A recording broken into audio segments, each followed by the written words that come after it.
démarre. Voilà, donc Bezrat Hashem, on va essayer d'étudier ce soir Daf Samer Bet de Maseret Baba Metzia. On en est au Daf Samer Aleph Amoud Bet en bas. Voilà, donc Tiskoulet Shanim Rabot, les mots de Tawad à tout le monde, Maramahar, Sabah Ad, Kol Echai, voilà. On a fait toutes les versions. Alors, Kaïs Bari, de bonnes choses. Alors, en tout cas, on en était deuxième grande ligne, c'est-à-dire ça commence à, il y a les petites lignes, puis là ça commence les grandes lignes, aux deux points. On avait vu dans la Mishnah Eze ou Tarbit, on avait parlé de Necher, on avait parlé de Tarbit, donc Ribit. L'exemple que la Mishnah elle avait donné, c'est un exemple un petit peu particulier, puisque c'était un Ribit qui était pas le Ribit classique, c'était du Ribit dans le cadre d'une vente un petit peu, enfin, c'était un emprunt spécial. On parlait de celui qui avait acheté du blé pour 25 dinarim. Et après, il lui a dit, tu me fourniras le blé plus tard. Et quand il vient pour récupérer son blé, il lui dit, j'ai pas de blé. Alors que le blé, il avait augmenté, il était passé à 30. Et après, il lui a dit, le blé que tu veux récupérer, c'est pourquoi? C'est pour te faire de l'argent et pour acheter du vin. Alors moi, on va faire comme si que je te devais maintenant du vin, etc., etc. Et on a vu dans la Mishnah que ce cas-là, c'était interdit et on appelait ça tarbit. Alors là, moi, va essayer d'expliquer un petit peu ce cas-là. Ça va être une nouvelle notion. Ça va être un ribit derabanan, comme on verra par la suite. Et donc, c'est un cas un petit peu nouveau pour nous. On va l'expliquer. Alors maintenant, la Gemara nous dit comme ça. Atou kol ane d'amrina adashta la vribitu. Ça veut dire quoi quand tu me dis ezeu tarbit et après tu me donnes l'exemple, cet exemple un petit peu particulier de celui qui achète du blé et qui veut pour être livré plus tard et qu'après il le remplace contre du vin, etc. C'est quoi cette histoire? Jusqu'à maintenant, de prêter 100 et récupérer 120, c'était pas du ribit déjà? Je dis là, Amarabia Baou, voilà, il y a Johan aussi. Waouh. Amarabia Baou. Salut Johan, Maramahar. Ah, Shanim Rabot, Talbach, Talbach. ça va. Ok, voilà, on vient de démarrer. C'est qui? C'est Johan, non? Ouais, ouais, c'est moi, c'est moi. C'est moi. Alors, en tout cas, voilà, donc on vient de démarrer. Donc, la Gemara, on taf Samech Aleph Amud Bet. On est en train d'expliquer la dernière partie de la Mishnah qui prend un exemple de ribit particulier. Et c'est du ribit des Rabbanan, comme la Gemara va l'expliquer juste maintenant. Donc, la Gemara se pose la question déjà, pourquoi tu me dis Eze ou Tarbit? Jusqu'à maintenant, on ne parlait pas de ribit pour me dire Eze ou Tarbit. Rabbi Abaoul explique que non, jusqu'à maintenant, on avait parlé d'un ribit Minatora. À partir de là, on va parler dans la Mishnah d'un ribit des Rabbanan. Adkan shel Torah, Mikan Velar shel Divrehem. Vechem Amarava, Adkan shel Torah, Mikan Velar shel Divrehem. Donc c'est un ribit des Rabbanan. Et ce ribit des Rabbanan, on va l'expliquer parce que c'est un cas qui est bien particulier. On va l'expliquer en détail juste après. En tout cas, nous dit la Gemara, elle continue, elle nous dit que Adkan, jusque-là, c'est-à-dire la première partie de la Mishnah qui nous parlait du ribit de Oraita, tu prêtes 100, tu récupères 120. Je te prête 1 kilo, je récupère 2 kilos. Ces cas qu'on a vu dans la Mishnah, dans la Recha, ces cas-là, c'est Yachin Racha Veilbash Tzadik. Le Raj, il y a un passage qui dit que le Racha prépare et c'est le Tzadik qui s'habille. C'est-à-dire que le Racha, il a emprunté, enfin, il a prêté, je veux dire, avec intérêt. Il a récupéré les intérêts, donc c'est un rachat, il a récupéré les intérêts. Et lui, en fait, finalement, c'est le tzaddik qui va s'habiller de cette chose-là. Ça fait référence à quoi, nous dit la Gemara? Ça veut dire que c'est quelqu'un qui aurait prêté Beribit et il meurt. Ses enfants, eux, ils ont pas l'obligation de rendre le ribit. Donc, c'est-à-dire que le rachat, lui, il a travaillé et ses enfants, eux, ils n'ont pas l'obligation de rendre le ribit. Hop, il y a Manu Sid.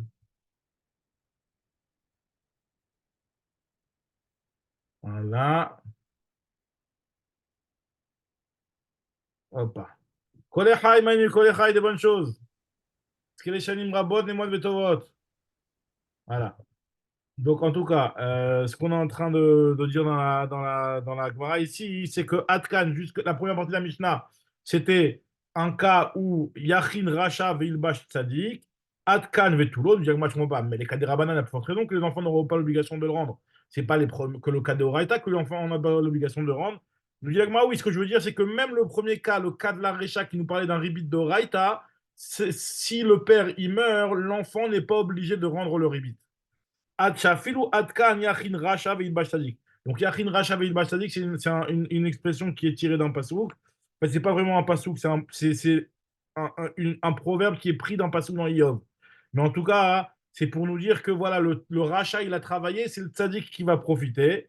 Nous dit la Gemara, il a afilou adkan, il y a afilou adkan, même le ribit de Oraïta, eh ben, sera appliqué la règle de dire que l'enfant, si jamais le père meurt, lui, le père, il est rachat, mais l'enfant, lui, il est tzaddik et il pourra s'habiller avec ça. Ça veut dire qu'il n'aura pas l'obligation de rendre. La Gemara continue, elle nous dit que la première partie, on appelle ça du ribit ketsutsa. Le cas de la première partie de la Mishnah, donc où on disait tu prêtes 100, tu récupères 120, c'était du ribit ketsutsa, un ribit deoraita. Ribit ketsutsa, c'est-à-dire quelque chose qui a été fixé, fixé au moment de l'emprunt. Je te prête tant, tu me rends le double, tu me le rends 10% en plus, 20% en plus, peu importe. Mikan velach, avak ribit. La deuxième partie, c'est ce qu'on appelle avak ribit. Ça veut dire que c'est pas vraiment le principal du ISO du ribit. C'est ce qu'on appelle avak ribit. Avak ribit, c'est de la poussière de ribit, quoi. C'est-à-dire que c'est un petit peu un dérivé du ribit des rabanan.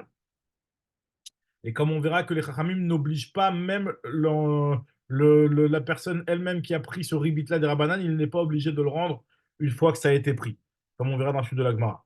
Amar Rabbi Elazar, Rabbi Elazar, il nous dit ribit ksutsa yotza bedayanim. Rabbi Elazar, donc là on va avoir une grande marque entre Rabbi Elazar et Rabbi Yochanan. Rabbi Elazar lui nous dit qu'un ribit de raïta, la règle elle est claire. Quelqu'un qui a prêté et qui a transgressé le issur de ribit minatora, eh ben, Yotza Bedayanim, les Dayanim peuvent faire sortir l'argent de la personne qui a pris du ribit. Tandis que, Skeshanim Rabot, Maramahan, Manu, des bonnes choses. T'aurais pas cru autant de monde ce soir, hein? Ouais, ouais, bon, Hachem. Voilà, mais est-ce qu'il est là ou il n'est pas là? Il est là, il est sûrement là.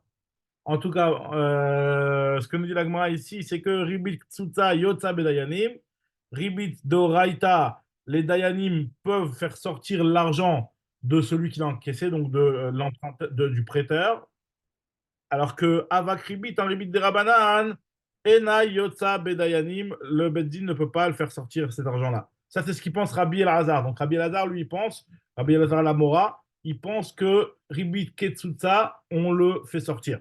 Tandis que Rabbi Yochanan lui te dit non.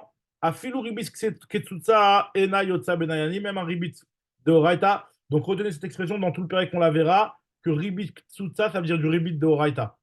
Ketsusa, c'est-à-dire que qui a été fixé au moment de l'emprunt, je te fixe, voilà, je te prête 100, tu me rends 120. On appelle ça ribit Ktsutsa, c'est le ribit de Oraita, c'est le ribit qui est pas, dont la Torah elle parle. Et donc, celui-là, sur ce ribit Ketsutsa, il y a une marloquette entre Rabbi Elazar et Rabbi Yochanan. Est-ce que les Dayanim peuvent faire sortir l'argent? Après Rabbi Elazar, comme ça la halakha elle est, c'est que c'est Yotse Bedayanim, les Dayanim font sortir l'argent même s'il a encaissé, ben, plus tard on se rend compte qu'il a pris un rébit de Horaïta, et ben, on lui retire l'argent. Tandis que d'après Rabbi Yochanan, il te dit non, une fois que l'argent il est payé, il n'est pas Yotse Bedayanim. Je dis la Gemara, hein, Amar Rabbi Yitzhak qui veut expliquer la raison de Rabbi Yochanan. Maïtama de Rabbi Yochanan, il y a marqué dans le Passouk, Benesher Natan, Vetarbit Lakar, c'est un Passouk dans Yecheskel, dans le Navi, qui dit que quelqu'un qui a pris du Nesher ou qui a pris du Ribit, quelqu'un qui a donné du Nesher ou qui a pris du Ribit, Vahaï, est-ce que cette personne-là, elle va vivre? Lo yichye, elle ne va pas vivre. Elle est à ça. Parce qu'il a fait toutes ces abominations, il y a marqué dans la suite du Passouk, Mot, Yumat, il va mourir, etc. Damav Boyi, il y a marqué dans la suite. En tout cas, ça veut dire que la punition de celui qui est malvé Beribit, c'est Mita Bidei Shamaim. Comme ça, il y a marqué dans le Passouk dans les Cheskel. Mashma, que la punition qu'il a, c'est uniquement cette Mita Bidei Shamaim, mais pas de devoir rendre les Mita Nitan Velo les Ishavon. Il y a juste une obligation, enfin, il y a juste une punition de Mita Bidei Shamaim, mais il n'a pas une obligation de rendre. Ravada Barava, il te dit aussi, il y a un autre passouk dans la paracha de Yosef, dans paracha de Béar. Damar Krab, Altikarmito, Nesher Vetarbit, Veyareta Melokecha, ne prend pas de lui du ribit, et tu craindras Dieu. Et de là, on apprend les Moranitan, Velo les Shavon, que c'est à cause de la Hirat Shamaim qu'il faut faire attention de ne pas transgresser l'interdiction du ribit. Mais en tout cas, après que tu l'as pris, tu ne dois pas le rendre. Dracha un petit peu spécial, mais en tout cas, voilà. Les Moranitan, Velo les Shavon, tu n'es pas obligé de le rendre. Comme ça, il dit Ravada Barava. Rava, il te dit, pas besoin de faire des diukim aussi particuliers que ça. Il te dit, c'est même marqué clairement dans le pasouk, mais gouffé d'écras, c'est même clairement dans le pasouk, c'est Shmialé où tu peux le déduire dans le pasouk dans les chesed qu'on avait cité, puisqu'il y avait marqué Mot Yumat Damav Boyiye. Il va mourir et il aura l'argent avec lui. du fait qu'il y a marqué Damavbo, enfin Damavbo, c'est quoi Damavbo? Damavbo, ça fait référence au sang, à quelqu'un, au crime.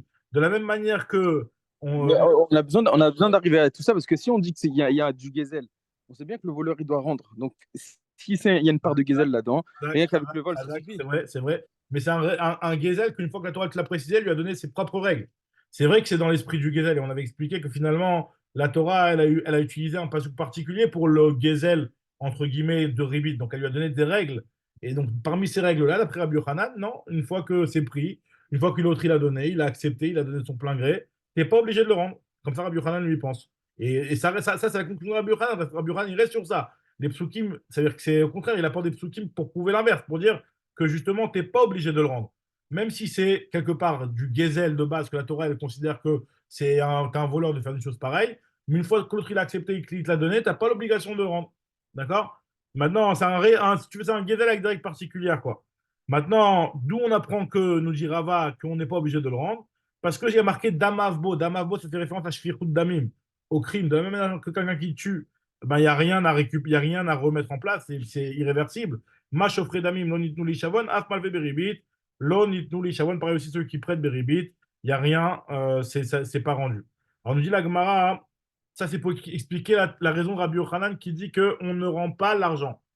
Rabbi Elazar, lui, il te dit qu'on rend l'argent. Et Rav Nachman Barisa, il te dit d'où il apprend Rabbi Elazar, Maïtama de Rabbi Elazar, d'Amar Kha, alors là, on peut sa mère bête. Alors regardez, cette dracha-là, elle est connue. Enfin, ça va être surtout la deuxième partie qui va être connue, mais en tout cas, Vacha Yachicha Imar, il y a marqué dans la Torah que tu n'as pas le droit de prendre de ribit de ton frère, et il vivra avec toi. Ça veut dire quoi, il vivra avec toi, nous dit la Gemara, ben, ça veut dire que tu lui as pris du ribit, tu lui rends pour qu'il reste en vie, pour qu'il soit pas en. Tu vas pas lui prendre tout son argent, rends-lui son argent. À Aderle, qui écrit des Nirchie, rends-lui pour qu'il puisse vivre. Rabbi Yochanan, lui, il fait quoi du pasuk Vacha Yachicha Imar, puisqu'il n'est pas d'accord avec Rabbi Elazar, d'après lui, on ne rend pas le ribit sous ça. Donc, on nous dit Rabbi Yochanan, lui, il utilise la dracha qui est bien connue, sur laquelle d'ailleurs même Rabbi Elazar, il est d'accord. Mais en tout cas, lui il dit que le pasuk vient uniquement pour cette dracha-là, c'est laquelle? C'est le fameux cas de Rabbi Akiva, la Gemara connue, qui nous dit que qu'est-ce qu'il en fait du il en a besoin pour la dracha suivante, la dracha qui a été faite par Rabbi Akiva, comme on verra tout de suite. Shnaim Shayim Malchim Bader, deux personnes qui sont en chemin. Ou Beyad Echad Mehem Kiton Shel Maim. Et il y en a un d'entre eux, ils sont deux, il y en a un seul qui a une gourde. Nous dit la Gemara, Im Shotim Shnehem Metim. Si les deux ils boivent, les deux ils meurent. Vim shoté echad mehem, et s'il y en a un d'entre eux qui boit, Magia Leishuv, il a une chance peut-être d'arriver en ville. Nous dit la Gemara, Darash Ben Ptura, lui, il a fait une dracha, il a dit que Mutav sheyishtu shnehem, ve alire echad bemitato shel chavero. Il te dit, les deux ils boivent et que personne ne voit la mort de l'autre, c'est-à-dire que il veut pas qu'il y en ait un qui survive et que l'autre il meurt. Donc lui il te dit que les deux boivent et puis on verra Hachem Yazor, il y aura un miracle ou il n'y aura pas de miracle. Soit ils meurent les deux, soit rien. En tout cas, pour Ben Ptura, ils se partagent l'eau. Rabbi Akiva, il est venu, il t'a dit non, pas du tout. Il y a marqué dans le passage, Vecha yachicha, tu feras vivre ton frère avec toi. Si c'est pas avec toi, tu n'as pas l'obligation de le faire vivre. Donc, dit Agmara. Achiba darash Rabbi Akiva, venimed, vechai achicha imach, chayecha kodmim lechayecha verecha. Ta vie, elle a priorité sur la vie de ton ami. Donc, il y a beaucoup de drachot sur cette Gemara-là. On ne va pas trop rentrer en détail, mais en tout cas, voilà. Donc, de là, il apprend de ce passage-là, vechai achicha imcha. Il marque que tu dois donner la priorité à ta vie, à ta propre vie, à toi, avant de donner, de mourir pour l'autre. Euh, alors, comme ils expliquent tous les Rishonim, bien entendu, c'est pas du tout comme ce qu'on dit si jamais il y a quelqu'un qui vient avec un pistolet sur ta tempe et qui te dit, vas-y, soit tu tues un tel, ou soit je te tue à toi. Il y a marqué dans la Gemara, ben, tu dois te laisser tuer. Tu dois te laisser tuer. Pourquoi on n'appliquerait pas ici la dracha de Rabbi Akiva? Attends, pourquoi je dois me laisser tuer? Ma vie, elle est prioritaire à la vie de l'autre. Là, comme ils expliquent tous les Rishonim et tous les Acharonim, que c'est pas la même chose.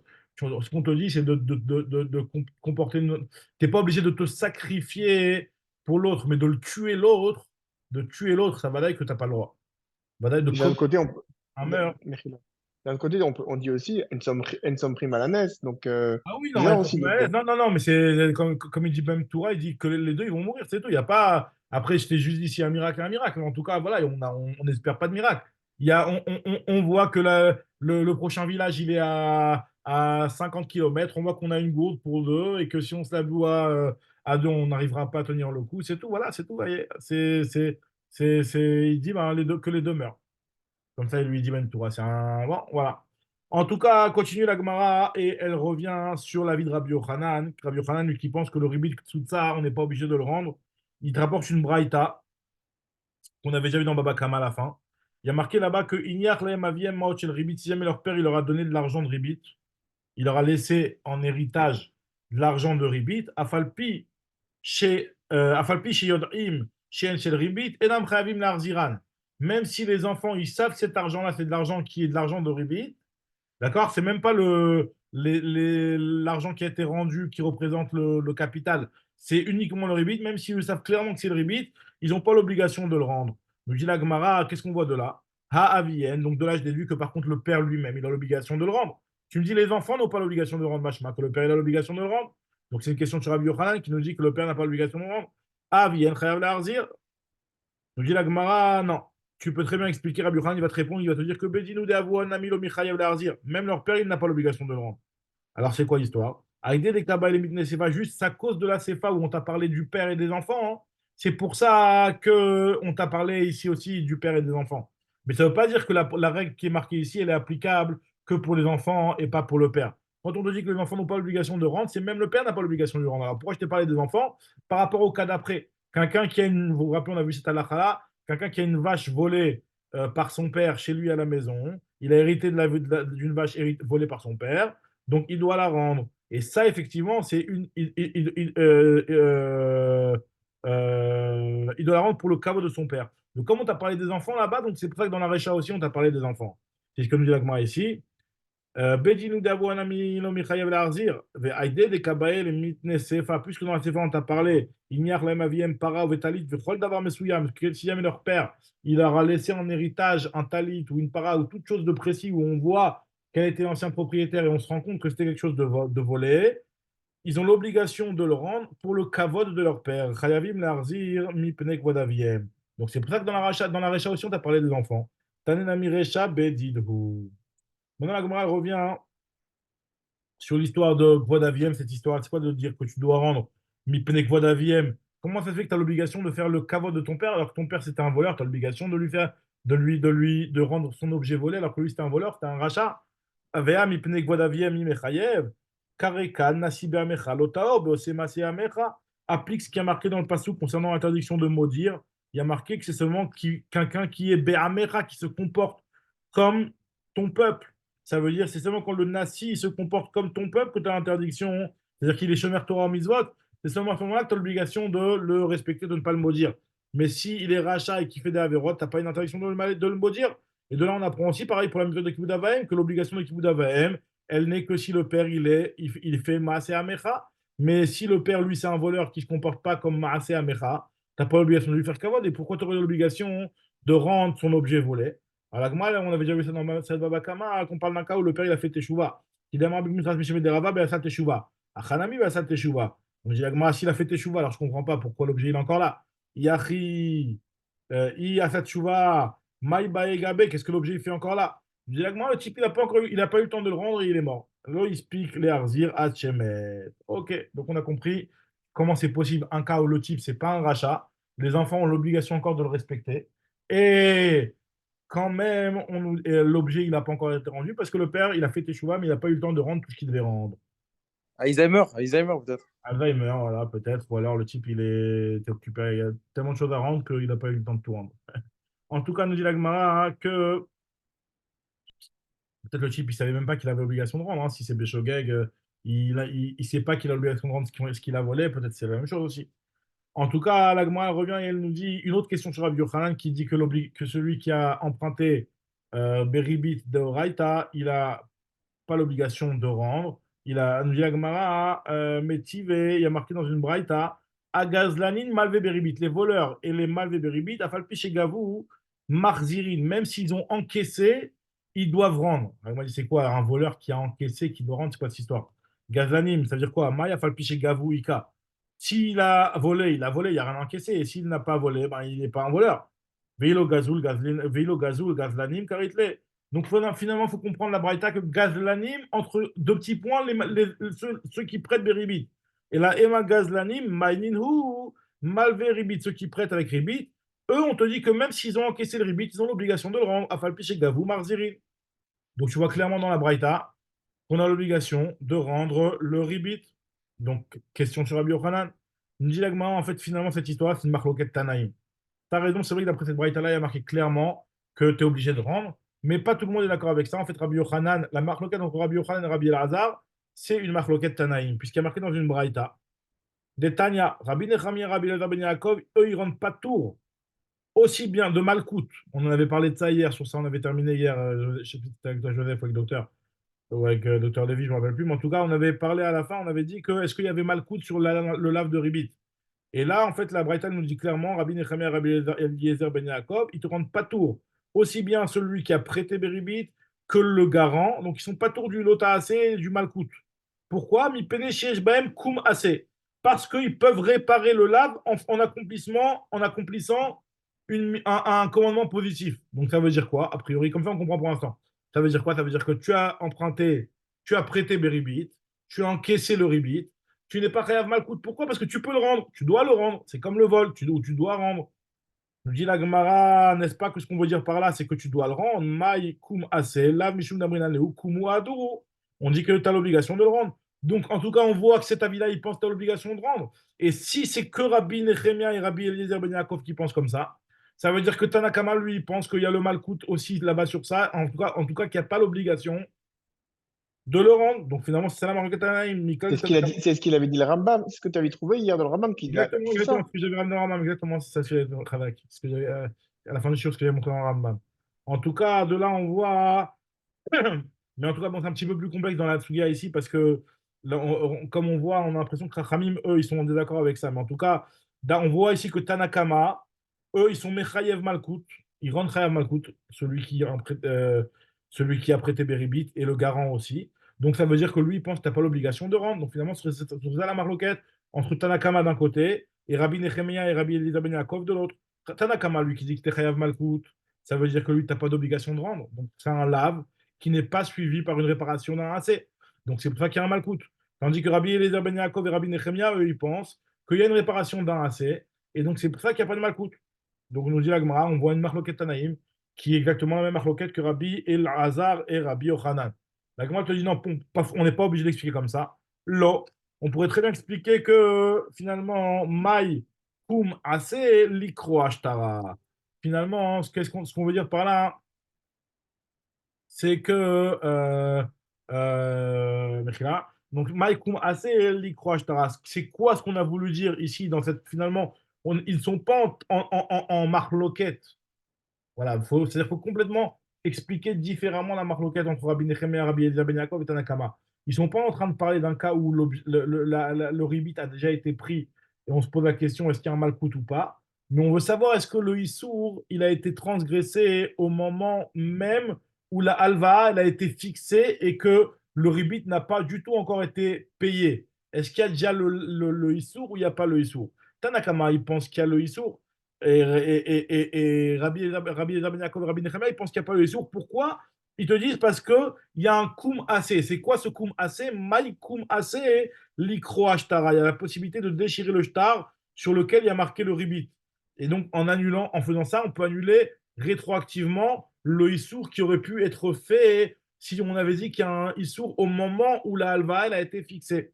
Donc, c'est-à-dire que d'après Tanakama, encore une fois, finalement, la marque entre Tanakama et Rabbi Ben Yaakov et Rabbi Nechemia, elle n'est pas du tout à savoir est-ce qu'il y a un malkout ou il n'y a pas un malkout. C'est pas ça le sujet.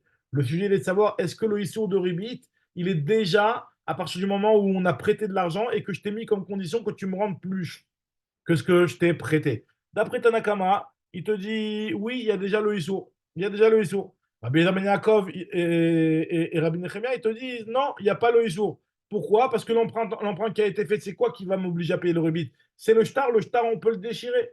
Donc, si le shtar, on peut le déchirer, donc finalement, ça va annuler le rubit. Alors, moi, je vais essayer tout de suite de comprendre c'est quoi cette histoire de déchirer un shtar sur lequel il y a marqué que tu t'engages à payer une somme précise. Tu ne peux pas faire une chose pareille. La Gemara dit ça va dépendre. Qu'est-ce qu'ils pensent exactement, Rabbi Nechemia et Rabbi Eliezer Ben Yaakov? Maïs Kassavar. I, qu'à savoir shtar omer les gabot qui gavouida, mais s'il pense qu'un shtar qui est sur le point d'être encaissé, c'est considéré comme si qu'il était encaissé même avant que tu encaisses, bah finalement, c'est comme si que le ISO du ribit a déjà été fait. Dans le shtar, il y a marqué que tu dois payer 120 alors que je t'ai prêté 100. Bah, c'est comme si que j'avais déjà quelque part pratiquement encaissé les 120. Donc le ISO, il est déjà fait. Donc je ne comprends pas pourquoi Rabbi Eliezer Ben Yaakov et Rabbi Nechemia disent que le ISO n'est pas fait. Et si tu me dis que lave ke gabouille damé, alors nous disons ve'av de Isouraï ou ve'il lave ke gabouille damé, allo avou de cloum. Pour l'instant, il n'y a rien eu. Pas besoin d'arriver de dire qu'on va déchirer le shtar ou qu'on ne va pas déchirer le shtar. Même sans déchirer le shtar, il n'y a pas de Issour qui n'a été fait. En quoi tu me dis que c'est le fait de déchirer le shtar qui va enlever le Issour? Je me dis là que moi, en fait, finalement, les Olam, ils pensent que shtar omen les gavotes, lave ki gabouille damé. Et donc, finalement, pourquoi on a besoin de faire intervenir le fait de déchirer le shtar? Akamashmalan des Shuma Miltahi. Ce qu'on va apprendre ici, c'est que Suma, alors Suma, c'est pas Shuma, c'est Suma. Normalement, on avait déjà vu la suga de Shuma, estimation. Ici, c'est Suma. Suma, ça veut dire le fait de l'otessimu à l'avenir. Le Suma, c'est le fait au moment où on a fixé, au moment où le ribit il a été, on s'est mis d'accord sur le ribit et que je t'ai prêté avec cette condition-là, c'est ce que ça s'appelle que je t'ai mis du Necher.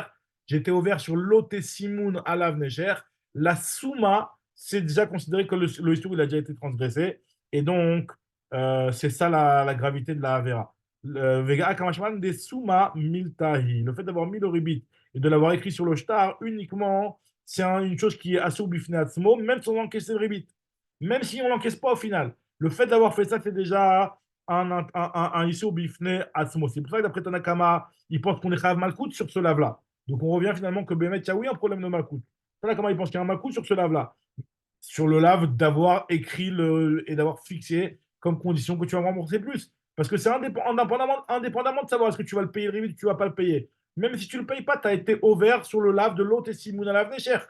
Souma Miltaï. Alors que Rabbi Nechemia et Rabbi Yaakov, et les Rabbi Yaakov, ils te disent que puisque tu peux réparer ça en déchirant le shtar, donc pour eux, c'est considéré qu'il n'y a pas eu de Souma. Parce que Souma lave Milta. Achilam Mistabra, c'est logique de. Excuse-moi, Ouais. on n'avait pas vu précédemment que quelqu'un qui prêtait avec intérêt, et si jamais il y avait une dévaluation entre-temps et qu'il ne rendait pas, finalement, qu'il n'y avait pas d'intérêt, tout était annulé et qu'il n'y avait pas de rebit. Ce qu'on a, non, la Khadak. Au tout début du Pérec, c'est vrai qu'au tout début du Pérec, on avait dit que ça dépendait s'il y avait une déviation de la monnaie, ça dépendait si on allait d'après le début ou d'après la fin. Tu te rappelles ce qu'on avait dit, l'Agma l'avait dit, est-ce qu'on va Ouais. d'après le début ou on va d'après la fin? Si on va d'après le début, alors il y a un ribit. Si on va d'après la fin, il n'y a pas de ribit. Tu te rappelles ce que l'Agma l'avait dit? Elle avait dit, est-ce qu'on va d'après le début ou elle n'avait pas dit de manière claire qu'il n'y avait pas de ribit. Si on allait Batar Meikara, je crois que c'est comme ça la halakha d'ailleurs, c'est qu'il y a quand même un histoire de ribit. L'Agma elle avait dit que si on va battre Meikara, ça veut dire qu'au départ, au moment où je t'ai prêté, je t'ai demandé 100 et que tu me rends 120, hein, même si au final, les 100 de départ, ça valait une pièce et les 120 de départ, les 120 au final, ça va valoir une pièce parce que la monnaie elle a été dévaluée, ben, on va regarder ce qu'il y avait au départ. On va aller d'après le Batar Meikara. Mais c'est vrai que tu as raison que l'Agma elle avait envisagé de dire que on va regarder la fin. Mais la conclusion, c'était. Enfin, la Gemara n'avait pas dit clairement la conclusion.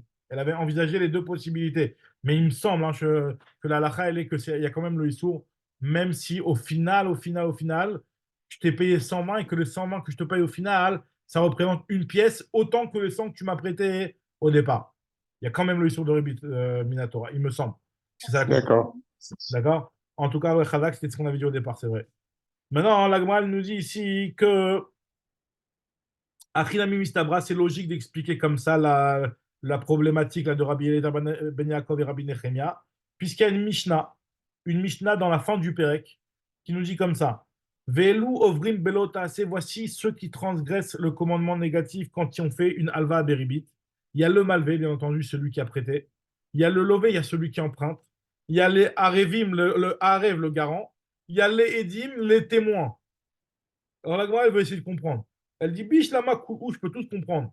Le prêteur, l'emprunteur, le garant, je peux comprendre. Ils sont tous impliqués et c'est eux qui ont contracté l'emprunt. Parce que même le garant, quelque part, le garant, c'est comme un emprunteur, lui. Il est garant. Donc, je comprends qu'ils transgressent un lota assez, parce qu'ils ont avoué assez, ils ont fait quelque chose. D'accord? Donc, le lové, lui, il a payé le ribit. Le malvé, lui, il a pris le ribit. Et le harev aussi, il s'est mis de telle sorte à ce que le ribit, ben, même si on ne le prend pas il a pris le ribit pour que finalement le ribit revienne au malvé, pour ne pas que lui, il ait à le payer. Donc, finalement, ils ont fait quelque chose, je peux le comprendre. Mais les Edim, quel rapport? Et là, Edim, Maïavoud, forcément, on voit d'ici qu'il y a un Issour, même au niveau de et la lave Shemamina, que Souma Milta'i, que le fait d'avoir déjà fixé le ribit, au départ, c'est déjà un interdit. Le fait d'avoir écrit sur le shtar, on a déjà transgressé le lave de l'autre et Simoun à Necher. Donc, c'est pour ça les Edim qui, eux, ont signé sur ce shtar-là, effectivement, eux, ils sont aussi concernés par ça. Shemamina. Maintenant, la Gemara, elle vient et elle nous donne un klal intéressant. Regardez ce klal-là. Donc, puisqu'on avait dit, nous, d'après l'avis de Rabbi El-Hazar, et c'est comme ça la halakha au final, on verra, que Ribit Tsutsa Yotza Bedayanim, ça veut dire que les Dayanim, le Beddin va pouvoir récupérer le Ribit qui a été payé par le Lové si c'est un Ribit de Oraita, qui a été fixé au départ. Par contre, du Avak Ribit, on avait dit que Avak Ribit, d'après tout le monde, quoi qu'il arrive, on ne le rend pas. C'est un issour de le faire, mais si ça a été fait, on ne rend pas le Avak Ribit. Alors, on verra les cas de ribit des Rabanan, comme les cas dans des cas d'achat-vente, etc., où il y a ça ressemble à du ribit, où c'est du ribit des Rabanan, toutes ces choses-là, on n'est pas obligé après coup de le réparer. Mais en tout cas, lui, ce qu'il a dit Rabbi Elazar, c'est que ribit tout ça, on le paye, on le rembourse. Avec ribit, on ne le rembourse pas. Maintenant, la Gemara va essayer de donner un klal dans le ribit tout ça, comment ça marche. Il te dit comme ça. Amar Rav Safra. Kol chez Ilou Bedinem Motsiim Milove la Malve, tout ce qui, chez les Goïm, dans les règles de commerce des Goïm, qui eux, bien entendu, ils acceptent le ribit, et au contraire, ils encouragent le ribit, ou en tout cas, ça fait partie de leurs règles de commerce classiques qu'il y ait du ribit, et donc une personne qui s'engage à payer du ribit, les tribunaux Goïm, ils vont sortir l'argent du lové pour qu'il paye au malvé. Tu as pris un emprunt, tu dois payer le ribit qui va avec cet emprunt-là. Tout ce que les dayanim, entre guillemets, des goïm, les tribunaux des goïm, font sortir du lové pour donner au malvé, d'accord? Donc, eh ben, chez nous, Bédiné, chez nous, dans le tribunal rabbinique, marzirin mi malvé les lové. Eh ben, cette chose-là, on va la rendre du malvé au lové. Alors là, voilà. Mais par contre, on termine juste la phrase. Kol chez Ilou Bedinem en Motimilové Menemalvé. Par contre, les cas où même chez les Goïm, on n'oblige pas le lové à payer au malvé, et bien s'il l'a payé au malvé, chez nous, on ne le fera pas rendre du malvé au lové. Ça, c'est la règle qu'il a donnée Rav Safra. Maintenant, on va expliquer exactement qu'est-ce qu'il a voulu dire par là, parce que dans les exemples, on veut voir c'est quoi exactement ce qu'il a voulu dire. Amar et Abaye et Rav Safra, klala, où est-ce que c'est vraiment un klal, cette histoire? Nous dit Agmara, Ve'are, CA, BCA. Alors là, on va commencer un petit peu à rentrer, pas corsé, mais on va rentrer dans le ribit. Je vous préviens, demain, venez en forme parce que Bedrat Hashem, on va être vraiment dans la prod de ribit à fond. Déjà un petit peu la fin du Chiro aussi, là, maintenant, mais demain aussi, surtout. En tout cas, là, il nous dit comme ça, le cas de CABCA. CABCA, retenez bien cette notion, c'est une notion très importante, on l'a vu au début du Pérec. CABCA, c'est que je te prête 1 kilo de blé, tu me rends 1 kilo de blé. Un CA contre un CA. Je te prête un CA de blé, tu me rends un CA de blé. On avait dit que c'est un histoire des rabbins de faire une chose pareille, à part s'il y a deux conditions, enfin une des deux conditions, soit tu as celui qui a emprunté, il a déjà un petit peu de blé chez lui à la maison, ou soit s'il y a un taux qui a été fixé. S'il n'y a pas une des deux conditions, c'est un issour de ribit des rabanan. Donc, d'après ta logique à toi, qui est de Rav Safra, de dire que ça dépend de ce qui se passe chez les goïms, ben moi, chez les goïms, de ce que je sais, c'est que je lui ai prêté 1 kilo de blé, et ben il faut qu'il me rende mon kilo de blé, même si le prix du blé après il a augmenté, et qu'un kilo de blé maintenant il vaut le double. Donc, d'après ta logique à toi, on devrait aussi, les Dayanim, le sortir du malvé et le rendre au lové. Or, c'est un ribit des rabanan, ça. Et un ribit des rabanan, c'est avec ribit, normalement, on ne le rend pas du malvé au lové. Donc, l'agma ne comprend pas ce que tu as voulu dire. Varese ABCA, des bidinem aussi, mi lové les malvé, et bidine nous, c'est du avec ribit. En marzirin mi le malvé les lové, on ne le rend pas du malvé au lové. Donc, ton klal, il ne tient pas la route. Il lui a dit, non, tu as mal compris. À Marley, Ou tu sais, les goïms, eux, quand tu vas prêter un CA et que les goïms, ils vont t'obliger à rendre le CA que tu as emprunté, c'est pas parce que pour eux, c'est un rebit et que ce rebit-là, il faut payer le rebit. C'est parce qu'en fait, eux, ils ne voient pas les choses telles que nous, on les voit. Nous, on voit que quand tu prêtes un CA contre un CA, il y a peut-être le prix du blé qui va augmenter et on voit le rebit qu'il y a derrière. Mais pour eux, c'est tout simplement, je t'ai déposé en dépôt 1 kilo, tu me rends le dépôt que je t'ai fait de 1 kilo. Donc, c'est Betorat Picadon que les goïms t'obligent à rendre le CA que tu as emprunté et pas en tant que rebit. Nous, ce que je suis en train de te dire, c'est que tout rebit que les goïms t'obligent à payer, alors là, ce rebit-là, même chez nous, on va le rendre du malvé au lové.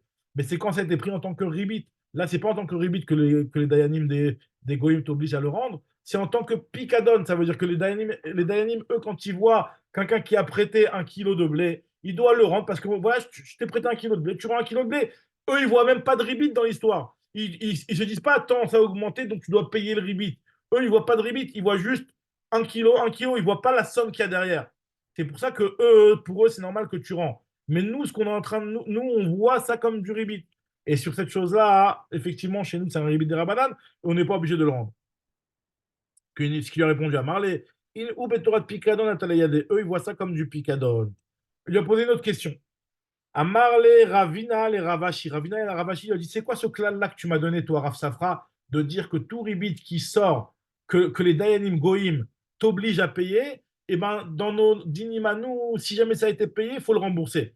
C'est quoi ce principe-là? Voilà, je vais te donner un exemple où c'est faux. C'est quoi l'exemple? Amal Ravina les Ravashi, verre Mashkanta Belo Nichiata. Mashkanta Belo Nachiata. C'est quoi Mashkanta Belo Nachiata? Mashkanta Belo Nachiata, c'est en fait quelqu'un qui a prêté de l'argent. Réhouven, il a prêté de l'argent à Shimon. Donc Shimon, lui, c'est l'emprunteur. Et Shimon, il a dit à Réhouven, c'est quoi, tu m'as prêté de l'argent. En attendant, pour être sûr que je vais te rembourser, je te laisse mon terrain. Si jamais d'ici un mois, je ne te rembourse pas, ben, le terrain, il est à toi.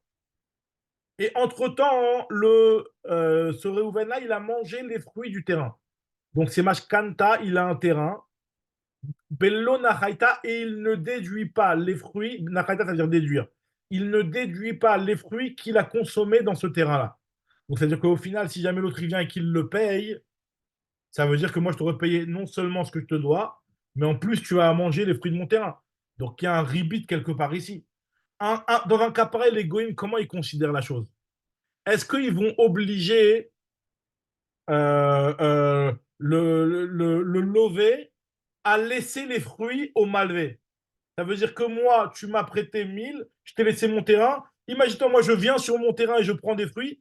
Qu'est-ce qu'ils vont dire, les Dayanim de Goïm? Les Dayanim de Goïm, ils vont dire, tu as mis ce terrain-là en garantie, tu ne peux pas manger les fruits.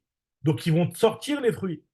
Donc, d'après ta logique à toi de Rav Safra, de dire que tout ce que les Dayanim font sortir du lové au malvé, et ben nous, on va le rendre du malvé au lové, on aurait dû dire que dans un cas pareil, si jamais le lové, après, il rembourse sa dette, et ben le malvé, il doit lui rembourser les fruits qu'il a mangés. Or, ce n'est pas le cas.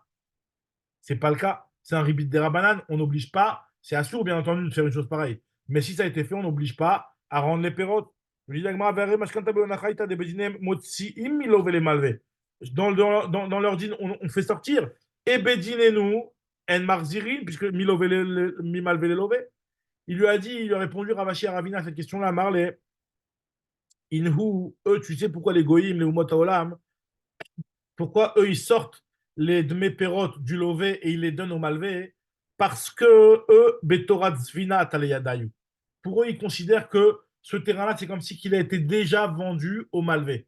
Donc je dis, voilà, ce terrain, maintenant, il appartient au malvé. Donc s'il appartient au malvé, il a le droit de manger les fruits. Nous, ce qu'on est en train de dire, c'est que dans un cadre d'un ribit, un ribit que les goïms obligent à payer, nous, on oblige à rendre. C'est ça qu'on est en train de dire. Mais là, ce n'est pas un ribit. Pour les goïms, eux, ils voient ça comme s'il y avait eu une vente. C'est ce que nous dit l'Agma ici. Alors, qu'est-ce qu'il a voulu dire Rav Safra quand il nous a donné ce clal bizarre là de dire que tout ce qui se passe chez les goïms, eh ben nous on fait l'inverse. Qu'est-ce qu'il a voulu dire par là? Et là, Kol Sheilou Bedinem des Kamar Safra, Maï Atala Shmoinan, c'est quoi le cas qu'il a voulu nous enseigner? Nous dit l'Agma, Achi Atala Shmoinan, voici ce qu'il a voulu nous enseigner Rav Safra. Kol Sheilou Bedinem Motsi Milovele Malve. tout ce qui, chez eux, on fait sortir du lové au malvé, bedinenu marjirin mi malvé le lové, maïnu beribit tsutsa. Il a juste voulu parler d'un cas simple. Pour lui, le seul cas qu'il a voulu inclure, c'est le cas de ribit tsutsa. Quelqu'un qui prête 100 pour récupérer 120.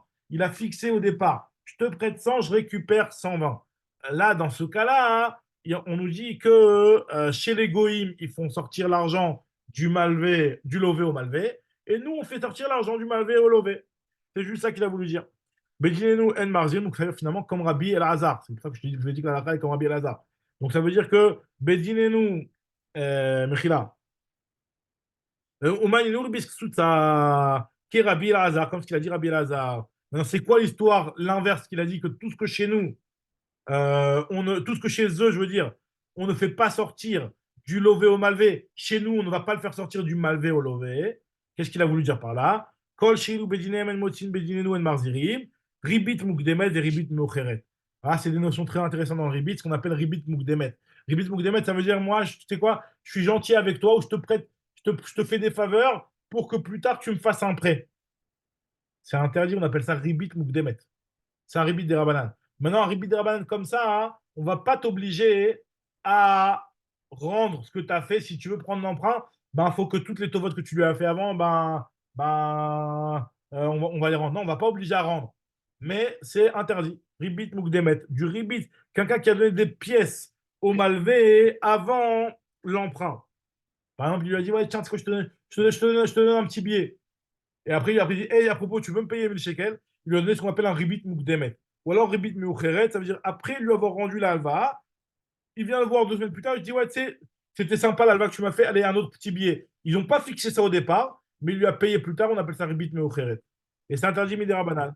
Et un truc pareil, on n'est pas obligé de le rendre. Très bien. Maintenant, voilà, donc ça, c'est ce que l'Agma nous dit. Maintenant, alors là, on va rentrer dans la deuxième partie de la Mishnah, et ça va être l'introduction pour le shiur de demain, Bezrat Hashem, parce que je répète ce que la Mishnah elle a dit, la Mishnah elle a pris un cas un petit peu complexe, et là on va expliquer en détail. La Mishnah elle a pris l'exemple du ribit des Rabbanan. C'est quoi l'exemple qui a été pris? C'est quelqu'un qui a acheté du blé. Il a acheté du blé dinar zahav à court. Un cours pour 25 pièces, un dinar zahav. Un dinar zahav, c'est 25 pièces. 25 dinars kesef. Vechen achar, c'est comme ça le char. Et nous dit la Gemara, la Mishnah elle avait dit que après le prix du blé, il a augmenté, il est passé à 30. Je répète juste la Mishnah, parce que c'est important de bien avoir clair ce qui est marqué dans la Mishnah pour voir ce que la Gemara va essayer d'expliquer sur ça. Et ensuite, le blé, il est passé à 30. Donc encore une fois, il a acheté du blé pour 25. Il lui a dit, tu vas me fournir le blé dans 2 mois, par exemple. D'accord? Et le blé, il a augmenté. Il vient le voir 2 mois plus tard et il lui dit, ça a coupé, Genève, c'est bon, t'es là? Ok. Ouais, ça a coupé. Je sais pas pourquoi ça a coupé. Je savais que ça venait de chez toi, mais que c'est Ah, mon ok, téléphone apparemment qui a coupé. ok. C'est bizarre. Voilà, donc en tout cas, je reprends ce que je disais. Que si jamais quelqu'un il a acheté du blé à 25, à 1 dinar zahav. 1 dinar zahav, c'est 25 dinars kesef. Il a acheté à 1 dinar zahav. Il lui a dit, tu vas me payer le blé dans 2 mois. 2 mois plus tard, le blé, maintenant, il vaut plus 25, il vaut 30. Il vient le voir, il lui dit, allez, rends-moi mon blé. Rends-moi mon blé. Je veux mon blé maintenant. Je t'ai acheté tant et tant de kilos de blé. Tu dois me les fournir maintenant. L'autre, il lui dit, c'est quoi? Il vaut combien le blé aujourd'hui? Il vaut 30. Pourquoi tu veux du blé? Tu vas pas manger 2 tonnes de blé. Tu veux les réinvestir dans du vin. Ben, tu sais quoi? Moi, c'est comme si tu avais investi chez moi 30 pièces de vin. 30 pièces de vin. Maintenant, lui, il n'a pas de vin chez lui à la maison. Ça, c'est interdit. Donc, il y a 2 parties dans l'histoire. Très important de comprendre ça. Il y a première partie dans l'histoire, c'est que je t'ai acheté du blé et tu m'as pas fourni le blé tout de suite. Tu vas me le fournir plus tard. Et le blé, il a augmenté plus tard. Si je t'avais payé le blé, tu as le droit, puisqu'on parle d'un cas où ce qu'on appelle Yatsa Achar. Yatsa Achar, ça veut dire que le taux, il a déjà été fixé. Donc, le taux, il a déjà été fixé. Dans un cas pareil, c'est autorisé. Même si le blé, après, il augmente et il passe à 30, si Yatsa Achar, c'est autorisé.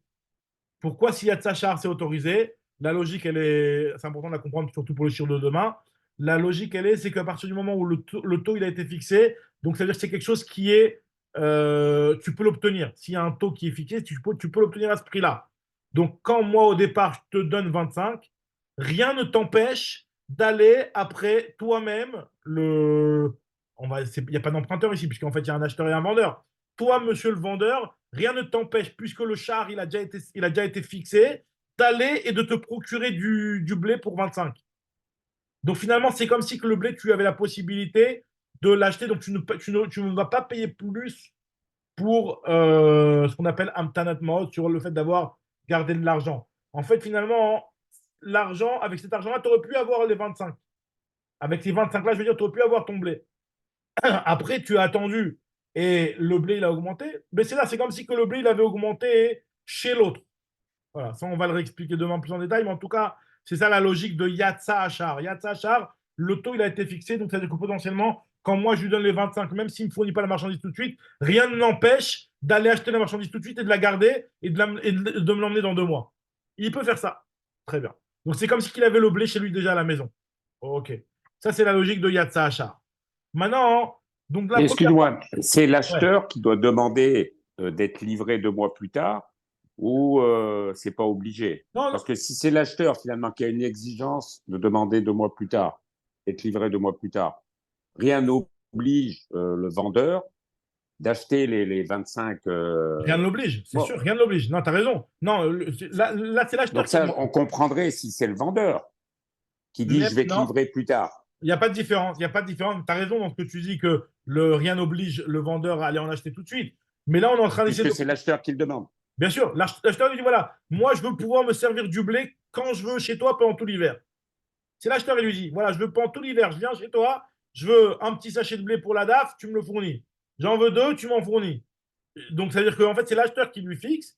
Le vendeur, il n'a aucune obligation de l'acheter tout de suite, mais dès qu'il lui demande, il va lui fournir. Mais il n'a aucune obligation de l'acheter tout de suite. Mais nous, ce qu'on est en train de dire, c'est qu'à partir du moment où il y a un char qui est sorti, le vendeur, il peut, il n'est pas obligé, mais il peut, avec l'argent que je lui ai donné, moi, je l'ai payé en avance. Je l'ai payé en avance. Avec l'argent que je lui ai donné, il peut en acheter au jour d'aujourd'hui. Le kilo de blé qu'il a, il peut l'acheter aujourd'hui. Donc, c'est quelque part comme si qu'il avait le blé entre les mains. Et on avait déjà expliqué que s'il a le blé entre les mains, il n'y a pas de rébit, puisque finalement, c'est mon blé qui est déposé chez toi et c'est mon blé qui va augmenter. Il n'y a pas de rébit, c'est mon blé qui va augmenter. Alors tu vas me dire, ah, le type, il n'a pas de blé, il n'y a que Yatsa Achar. À partir du moment où Yatsa Achar, c'est comme si que le blé, tu l'avais potentiellement déjà acheté, vu que tu peux l'acheter puisque Yatsa Achar. Il y a ça un char, attends, ça veut dire qu'entre les deux parties, ils sont fixés, ou Non, il y c'est a un char, simplement dire, le char, on expliquera demain, il y a différents types de chars, mais c'est le char qui est fixé par la bourse. ok, c'est ça que le char, ok. D'accord. En tout cas, ce que nous dit l'Agma ici, maintenant voilà, on va expliquer. Donc ça, c'était la Mishnah, et je vous ai donné un seul pirouche de la Mishnah, mais vous allez voir dans l'Agma, elle va un petit peu donner de différents pirouchim. On commence doucement, et on continuera la suite demain. Nous dit l'Agma comme ça. Donc finalement, voilà, dans la Mishnah, on a 2 parties. Première partie, c'est ça que j'étais en train d'expliquer. Première partie, le type, il a acheté du blé pour une pièce de zahav, et après, il change son blé en vin. La partie du blé, elle est autorisée. La partie du vin, elle est interdite. La partie du blé, elle est autorisée parce qu'il y a Tsa Achar. La partie du vin, elle est interdite. Il y a marqué dans la Mishnah parce qu'il n'a pas de vin. Comme ça, il y a marqué dans la Mishnah. Voilà. Donc, encore une fois, l'histoire. Il lui a donné une pièce de zahav pour acheter du blé. Il vient 3 mois plus tard, rends-moi mon blé. Le blé, il a augmenté, il est passé à 30. Il lui a dit, OK, je ne vais pas te donner du blé. Tu veux du blé pourquoi? Pour acheter du vin? Pour revendre le blé pour acheter du vin? Maintenant, moi, je te dois du vin pour 30 de vin. Et lui, il n'en a pas, il a marqué que c'est assaut. Alors maintenant, on va voir cette histoire. Je dis là comme ça. Qu'est-ce que ça change qu'il n'a pas de vin? Si le char, il est sorti, on a dit que même si le type n'a pas de vin, ça devrait être autorisé. Ve'atnan, en poskim à la période. Pourtant, il y a marqué que c'est vrai qu'on n'a pas le droit de faire ce qu'on appelle psika. Psika, ça veut dire que je te paye au départ pour que tu me fournisses plus tard. On n'a pas le droit de faire une psika sur des fruits, seulement si le char n'a pas été yotze. En poskim à la période. Yatsa achar. Poskim n'a pas le piché en lazé, yesh lazé. Même si moi, j'en ai pas, vu que le char, il est sorti, donc l'autre, il en a, je peux aller me fournir chez l'autre avec l'argent que tu me donnes potentiellement. Potentiellement. Pas obligé de le faire techniquement, comme il a dit Bernard. Mais en tout cas, potentiellement, je pourrais le faire si j'en avais envie. Donc, Nous dit la Gemara, à partir du moment où si Yatsa Achar, c'est autorisé, pourquoi la deuxième partie de notre Mishnah qui nous dit de transformer le blé en vin, hein, ça c'est interdit parce qu'il n'a pas de vin. Qu'est-ce que ça change qu'il n'a pas de vin? Yatsa Achar, tu m'as pas dit que le Yatsa Achar. Donc Yatsa Achar du vin. Si Yatsa Achar du vin, pourquoi je ne peux pas faire la même chose et de transférer l'argent que je te devais en blé, je le transfère maintenant, je ne te dois pas du blé, je te dois du vin. Quel est le problème? De la même manière que moi au départ, je te donnais un dinar zahav pour que tu me fournisses un cours de khitim. Après, potentiellement, c'est comme si je t'avais rendu ton khitim. Après le khitim, tu l'as transformé en 30 pièces d'argent. Et après ces 30 pièces d'argent, tu es venu les investir pour que je te fournisse du vin. Pourquoi c'est interdit? Oui. Mais enfin, bon, je Pas le sais pas temps. si c'est normal ou pas, mais déjà, je comprends même pas comment l'histoire, elle commence. Le mec, il lui dit, je t'ai demandé de me rembourser. Et le mec, il embrouille, il lui dit, non, mais tu as besoin de vin, et en Non, fin non, de compte, ils se mettent d'accord. Ils se mettent d'accord. Il n'y a pas d'embrouille hein, dans l'histoire. Hein. C'est pas une embrouille. non, c'est pas C'est une pas une embrouille, embrouille. mais quand je C'est-à-dire t'ai que moi, je dis prêté, je veux que voilà. tu me rends ce que je t'ai prêté. Après tes salades, Non, tu non, rentres non, pas non, dans tes non. salades, Non, quoi. encore une fois, il n'y a pas de prêt ici. Joseph, là, on ne parle pas de prêt, on parle d'un achat. Le type, il a payé 25 pour avoir du blé. Il a payé Oui, 25. oui, Il oui, n'a t'as pas raison, t'as d'emprunt. raison, t'as raison. Il a Ok. payé 25 pour avoir du blé. Il vient le voir 3 mois plus tard. Je veux mon blé parce que maintenant, moi, je veux réinvestir dans le vin. Je veux mon blé. Tu me rends mon blé. Après, moi, je vais le revendre à 30 le blé parce que maintenant, il a augmenté. Et avec ces 30 là, je vais acheter du vin. Parce que moi, comment on appelle ça? Je spécule que le vin, il va augmenter. Donc là, on parle d'investisseurs, là. De la spéculation. Le type, il dit, voilà, moi, je veux maintenant investir dans le vin parce que je spécule que le vin, il va augmenter. Donc finalement, lui dit, tu sais quoi? Qu'est-ce que tu as besoin d'aller acheter sur une nouvelle plateforme boursière? Reste chez moi. Moi, tu sais quoi? Tu avais du blé. Maintenant, ton blé, on va juste changer dans les papiers. Maintenant, je te dois du vin. L'équivalent de 30 dinarim de vin. Et là, on te dit qu'on a l'impression qu'il y a du ribit. C'est quoi le ribit, nous dit Agmara? S'il y a de ça à charge du vin, quel est le problème de faire une psycha? Psycha, c'est autorisé? Nous dit Agmara, c'est une psycha qui est particulière ici. On appelle ça une psycha bechov. La psycha du départ, la différence entre le cas du blé et le cas du vin, c'est que le blé, au départ, moi, je t'ai payé les 25. Et avec ces 25, potentiellement, je peux aller acheter du blé sur place, puisqu'il y a de ça à charge. Maintenant, après, quand tu viens me voir 3 mois plus tard et tu me dis, viens, on transforme le blé en vin, d'accord, et qu'on se met d'accord pour transformer le blé en vin, moi, j'ai pas 30 shekels, j'ai pas 30 dinars kesef pour pouvoir acheter du vin.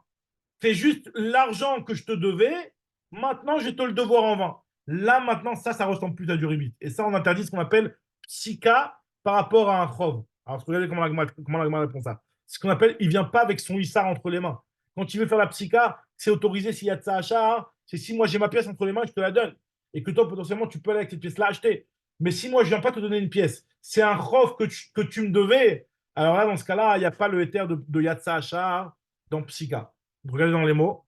Dans les mots, là, c'est un petit peu, on commence à rentrer dans les notions directes, un petit peu complexes de Ribi. Donc, j'ai la regardez. Yatsa Achar, poskim avopichenazé et shlazé. Maintenant, dit la Gemara, qu'est-ce qu'on a voulu dire ici? Quelle est la réponse?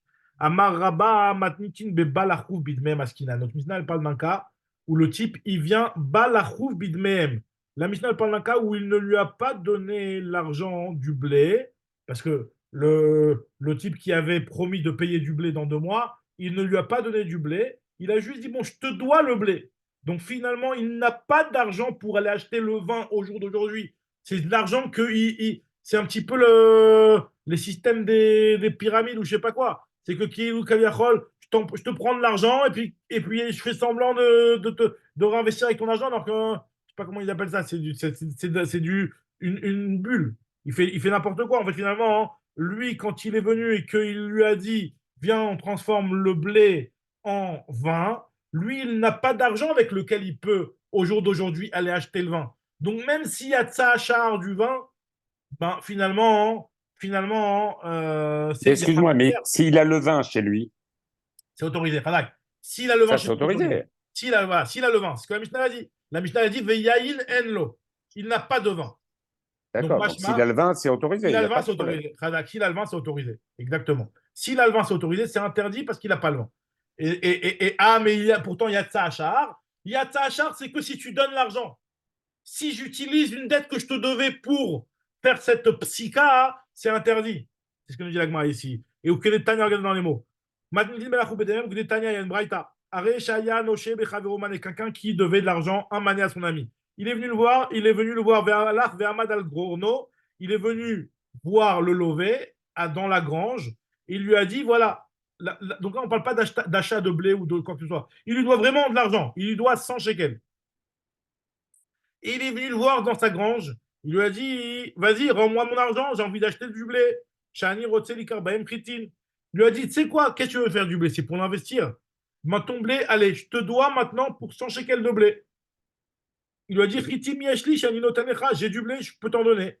C'est VAC Alay qui charge l'argent. Viens, on voit combien c'est le char, combien c'est le taux. Et en fonction de ça, je te dois tant et tant de blé. Pendant les 12 prochains mois, je te fournis du blé pour la somme qu'on va fixer aujourd'hui. Nous dit l'Agma, c'est assourd de faire une chose pareille. Pourquoi? Pourquoi c'est assourd? Parce que je ne viens pas avec une pièce entre mes mains.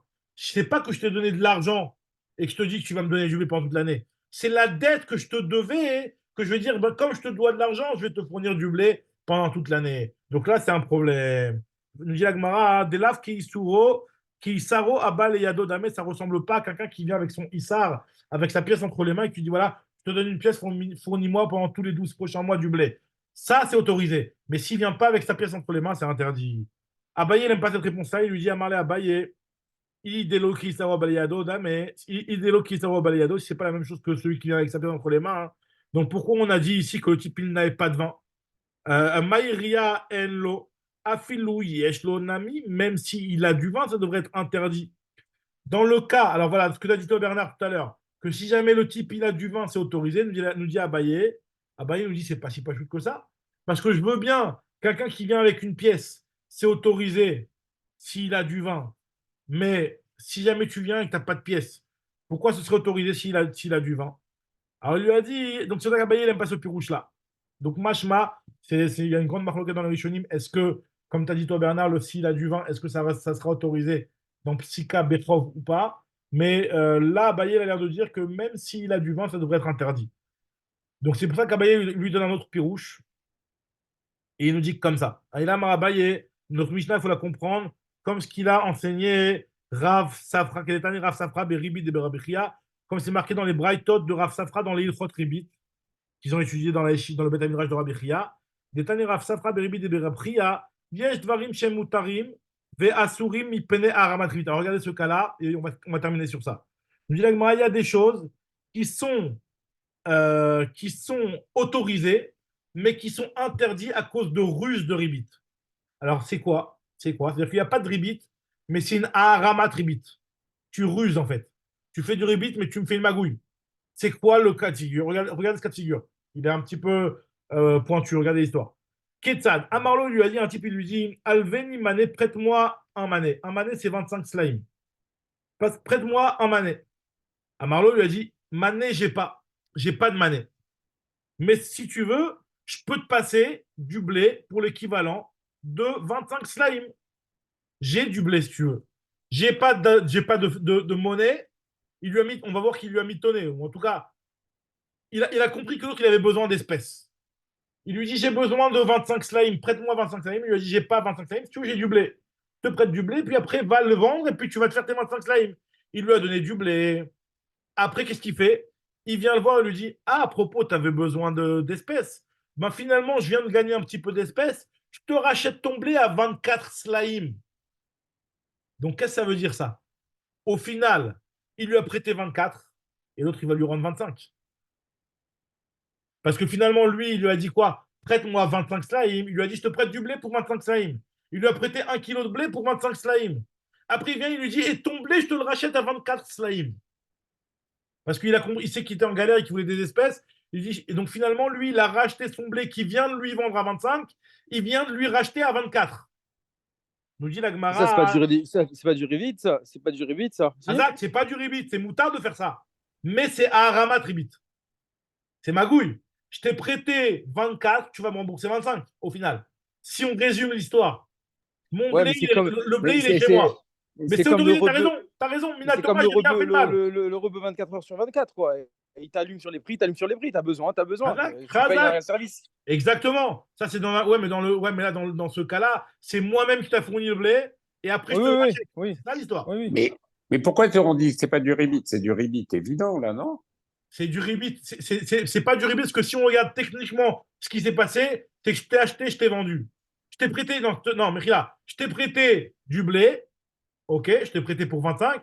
Après, tu me l'as vendu à un bas prix. Il y a quoi de mal à me vendre à un bas prix?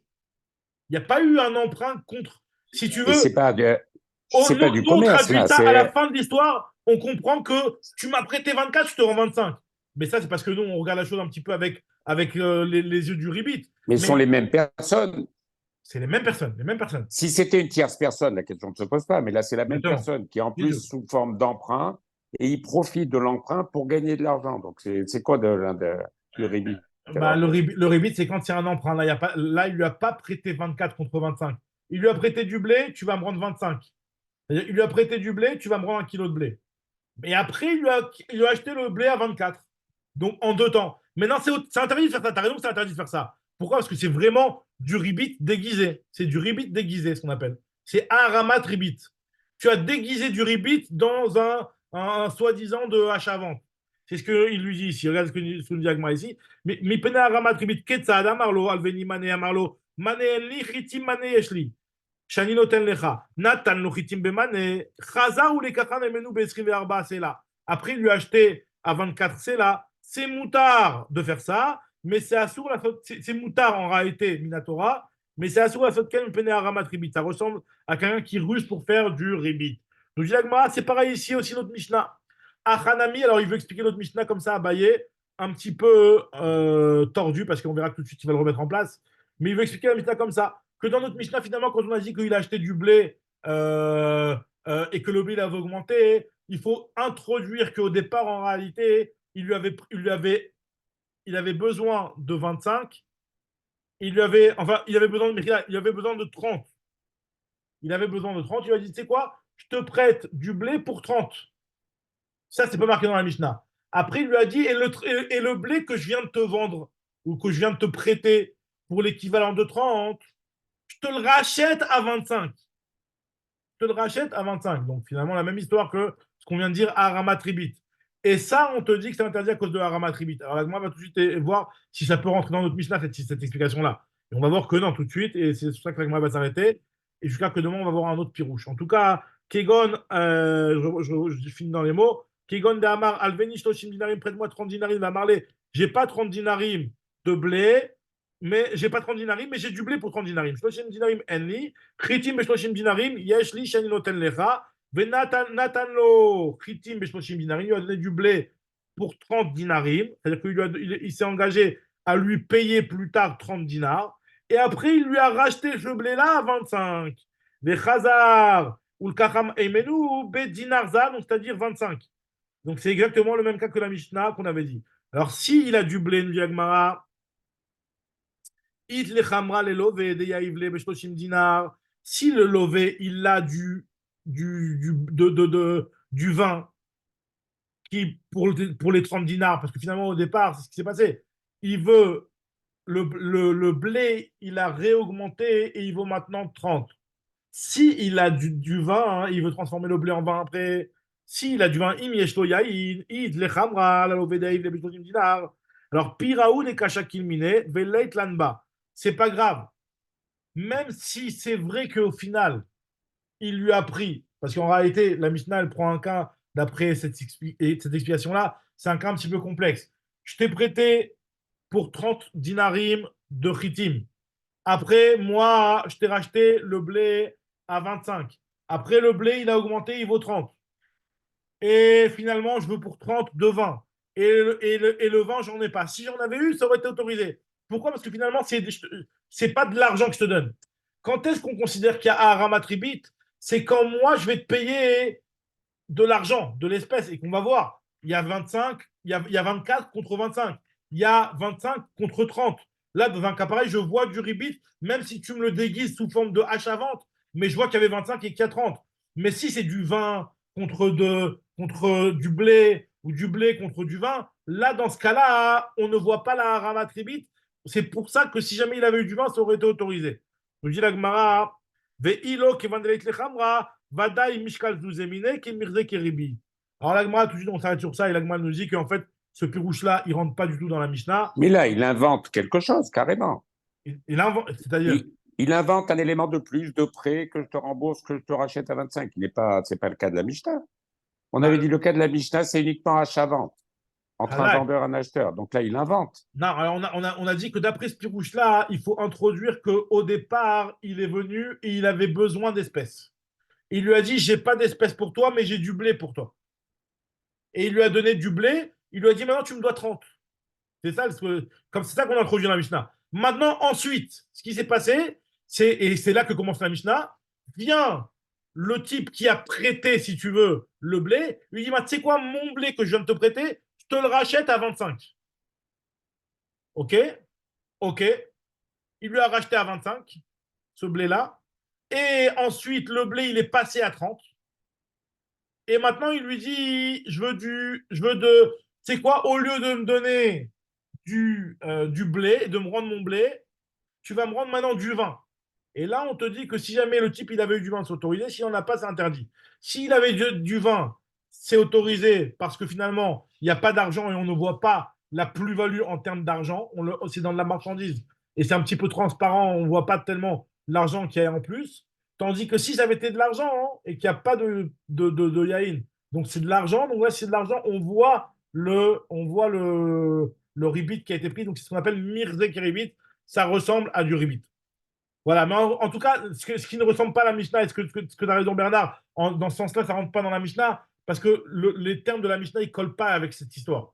Ils ne collent pas avec cette histoire pour plusieurs raisons, comme ça, il lui dit à Rava. À Marley Rava, il lui dit Rava, Yachi tenni chitai, me chitai, mi baile. En réalité, quand tu lui dis donne-moi mon blé, c'est pas donne-moi mon blé, donne-moi la valeur de mon blé, c'est pas rends-moi mon blé, c'est rends-moi l'argent de mon blé. Puisque c'est ça que la Mishnah, la dit c'est quoi? Allez, corrige, tane de mechitai. Il lui a dit Shanim Mochan, Shemachartim Lecha, pas le blé que je veux te vendre, le blé que je t'ai vendu, puisqu'il l'avait vendu au départ, d'après l'explication de Abaye. Il lui a dit allez, corrige, Shemachartim Lecha. Il lui a dit Arechitecha Suyot Alay Beshloshim Dinarim, Meikarana Achi Okminu Ilae. C'est quoi quand tu me dis maintenant le blé va être pour 30 dinarim? Mais c'était ça le prix du blé de départ, 30 dinarim. Achika Amar, il lui a dit Bedme Chitecha Shatit Alay Beshloshim Dinar, Aresti Baem Yahi Vein Elno. Le blé que je te devais, maintenant il est transformé en vin et il n'a pas de vin. Donc il lui a dit ouais, mais il y a marqué Dinar Zahavakour, Vechenachar, Katane. Donc il lui a dit finalement ça ne colle pas dans les mots de la Mishnah. Et là, Rava, il va commencer avec un autre pirouche et Bedrat Hashem reprendra demain ce pirouche-là parce que c'est un autre pirouche complètement dans la Mishnah qui est un petit peu plus simple, mais on le verra demain en détail, Bedrat Hashem. Chazak Koubarou, donc on reprendra demain un petit peu cette dernière Mishnah. Et Chazak à vous, vraiment. Tiskou les Shanim Rabot, mais moi je vais te voir, Bedrat Hashem, que des bonnes choses de la Kavod. Hein. Une heure de limoud comme ça après Pessah, Hachrechem Israël. Allez, salut les amis, à demain matin, Bedrat Hashem, 6h20, on reprend. Il n'y a pas les trucs demain. À demain.